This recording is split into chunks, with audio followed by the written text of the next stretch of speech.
Hello বন্ধুগণ, ২ শালিক আজকের পর্বে দেখতে পারবেন আঁখি পিয়ারকে ২৪ ঘন্টা সময় দিয়েছে নিজেকে নির্দোষ প্রমাণ করার জন্য। লাইক দিয়ে বিস্তারিত জানতে থাকুন। হসপিটালে কমলা মাসি এসে দেবার সঙ্গে দেখা করতে চায়। তখন ঝিলিক বলছে এখন দেখা করা যাবে না, সে আইসিইউর মধ্যে আছে।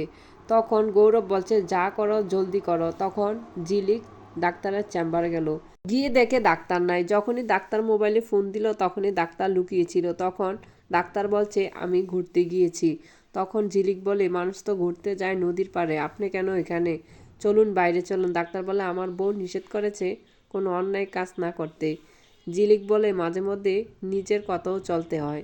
এইদিকে পিয়ারকে দেবতীকে খুঁজছে। তখন নীলিমা বলছে রাধামাসি বাড়িতে নেই, গৌরব তাকে সঙ্গে করে নিয়ে গেছে।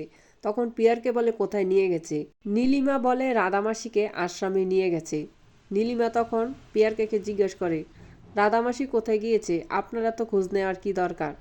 তখন পিয়ারকে বলল এমনি অনেকদিন আমাদের বাড়িতে ছিল, এই জন্য খোঁজ নিলাম। পিয়ারকে নন্দলালকে ফোন করে বলে রায় কিশোরী তলায় গৌরব ঝিলিক আছে কিনা দেখার জন্য। নন্দলাল বলছে আমি ওই দিকে যাচ্ছি, এখন আপনাকে ফোন করে জানাবো। এইদিকে ডাক্তার নিয়ে এসে বলে দেবা নেই। তখন কমলা মাসি জিজ্ঞেস করে কোথায়? উপরে। উপরে কোথায়? সে আমাদেরকে ছেড়ে উপরে চলে গেছে। তখন সবাই কান্নায় ভেঙে পড়ল। এদিকে আঁকি এসে বলছে আমাকে দেবার কিছু কাজ করতে হবে, আমাকে বাইরে যেতে হবে।